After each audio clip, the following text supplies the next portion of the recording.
Good morning, my dear students. Welcome to your political science class.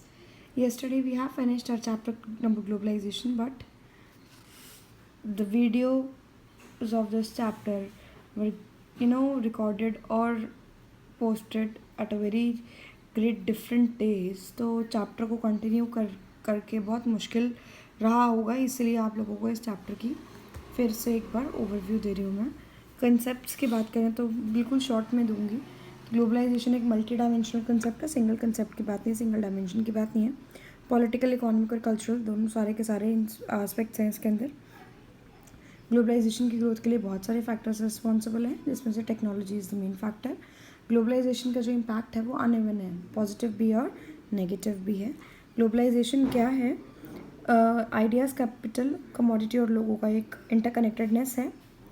Globalisation leads to rise of uniform cultural homogenization बोलते हैं इसको. और globalisation also कई बार ऐसा होता है कि कल्चर को बहुत ज़्यादा डिफरेंट भी हो जाता है कल्चर से, उसको कहते हैं कल्चरल हेट्रोजेनाइजेशन. ग्लोबलाइजेशन ने कुछ एक्टिविटीज़ जो स्टेट की गवर्नमेंटल एक्टिविटीज़ हैं उनको रिड्यूस तो किया है इन सम स्फेयर्स, लेकिन कई जगह पे इंक्रीज़ भी कर दिया है. इकोनॉमिक ग्लोबलाइजेशन जनरली का मतलब है कि इसके अंदर इकोनॉमिक फ्लोज आना, एक पैसे का फ्लो आना. 1991 में इंडिया ने भी इकोनॉमिक रिफॉर्म्स करने स्टार्ट कर दिए थे. लिबरलाइजेशन की पॉलिसी को अडॉप्ट किया गया था पूरे वर्ल्ड की प्रॉब्लम्स को सॉल्व करने के लिए, इकोनॉमिक प्रॉब्लम को सॉल्व करने के लिए बेसिकली. ग्लोबलाइजेशन ने हमारे कल्चर पे भी बहुत इम्पैक्ट डाला है. और 1999 में वर्ल्ड ट्रेड ऑर्गेनाइजेशन की जो मिनिस्टरियल मीटिंग थी, प्रोटेस्ट किए उन्होंने सीएटल के अंदर रह के इसके ग्लोबलाइजेशन के अगेंस्ट. वर्ल्ड सोशल फोरम एक ग्लोबल प्लेटफॉर्म है, और जो 7th मीटिंग है वर्ल्ड सोशल फोरम की वो केनिया के अंदर हुई थी जनवरी 2007 के अंदर. तो ग्लोबलाइजेशन की अगर मैं फिर से बात करूं तो ग्लोबलाइजेशन का मतलब है बिलोंगिंग टू द ग्लोब, जो कि connected with the natural habitat of human kind की ग्लोबल प्लानट अर्थ के ऊपर कनेक्टेड है. और ग्लोबलाइजेशन एक ऐसा प्रोसेस है जहाँ पे planet earth is considered to be single unit, और सोशल और economic interaction between people are based on interdepend होके लोग आपस में डील करते हैं. World is considered to be global village, उस जिसके ग्लोबल इशूज़ हैं, प्रॉब्लम्स हैं, और ग्लोबल एफर्ट्स और कॉपरेशन की बात की जाती है उसके अंदर. ग्लोबलाइजेशन कैन ऑल्सो भी explained as globalization of world market की ग्लोबलाइजेशन भी बोलते हैं. सिंपल वर्ड्स में ग्लोबलाइजेशन का मतलब है free flow of goods, services, people, capital and culture across the national borders. इससे क्या हुआ? ग्लोबल इलेक्ट्रॉनिक कम्युनिकेशन बढ़े हैं. और ग्लोबलाइजेशन एक कंसेप्ट है टुवर्ड्स एक एक हेल्पिंग हैंड, एक स्टेप है towards one world one state and to strengthen the world. सब लोगों के एक होने का, पूरे वर्ल्ड के एक होने का एक बहुत बेसिक सा कंसेप्ट है ग्लोबलाइजेशन. कॉजेज़ क्या हैं ग्लोबलाइजेशन के? Modern technologies and important cause of globalization. देखो, टेलीग्राफ की इन्वेंशन, टेलीफोन की इन्वेंशन, माइक्रोचिप की इन्वेंशन, ये सब डेवलपमेंट है कम्युनिकेशन. और इस टेक्नोलॉजी से पूरा का पूरा जो वर्ल्ड है ग्लोबल विलेज बन चुका है. Expansion of industrialization and multi national corporations, MNCs की एक्सपांशन हो गई है बहुत ज़्यादा.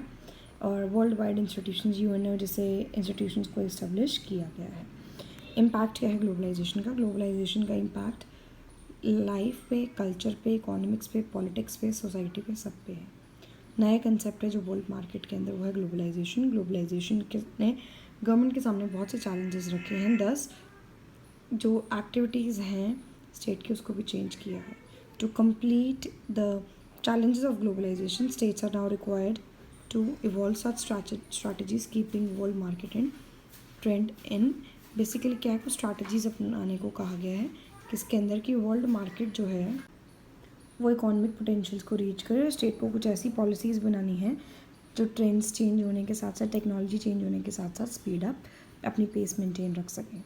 कुछ पॉजिटिव एस्पेक्ट्स में बात करूँ अगर ग्लोबलाइजेशन के, तो ग्लोबलाइजेशन कंपल्सरी प्रोसेस है, क्योंकि इंटरनेशनल एनवायरनमेंट को प्रोग्रेस में लाने के लिए there is no other alternative for developing countries except to join this policy. Globalization से जो मोबिलिटी है कैपिटल की वो बढ़ती है इंटरनेशनल लेवल पर. और क्या होता है, डेवलपिंग कंट्रीज डिपेंडेंट होती है इंटरनेशनल मॉनिटरी फंड और वर्ल्ड बैंक के ऊपर.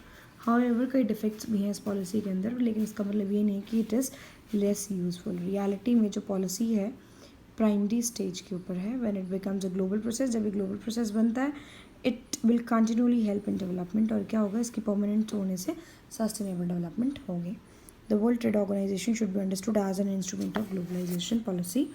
जो इम्पार्शली कंट्रोल करती है। और जो पोजीशन है टेक्नोलॉजी की सिर्फ अच्छी इतनी ही नहीं है, बल्कि क्या है, डेवलप टेक्नोलॉजी से और ज़्यादा प्रॉफिट किया जा सकता है। और अगेंस्ट की बात करूँ तो डेवलप्ड कंट्रीज़ को सपोर्ट करती हैं, जिसकी वजह से ये प्रोडक्ट बेसिकली ग्लोबलाइजेशन की वजह से, कोई भी प्रोडक्ट हमें पसंद है तो ग्लोबलाइजेशन अगर कोई ऐसा रूल बना दिया जाए कि बाहर का प्रोडक्ट आना अलाउड ना हो तो हम लोग उसको यूज़ नहीं कर पाएंगे। मल्टीनेशनल कंपनीज़ जो हैं ये पॉलिटिकल सिस्टम्स में इंटरफेयर करती हैं थोड़ी छोटे कंट्रीज़ के अंदर। ये जो पॉलिसी है इसने इकोनॉमिक इक्वलिटी को प्रमोट किया है, इनकरेज किया है। कईयों का मानना है कि ये सिर्फ एक फोर्सेबल पॉलिसी है, एक्सेप्टेड नहीं है as one. The objective like welfare is just, ये सिर्फ सीन है बोलना और बाकी सब नुकसान है इसका।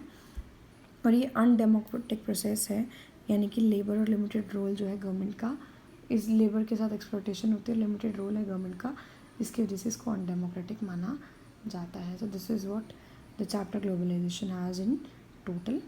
Thank you students. Next video में हम नेक्स्ट चैप्टर को स्टार्ट करेंगे। Thank you.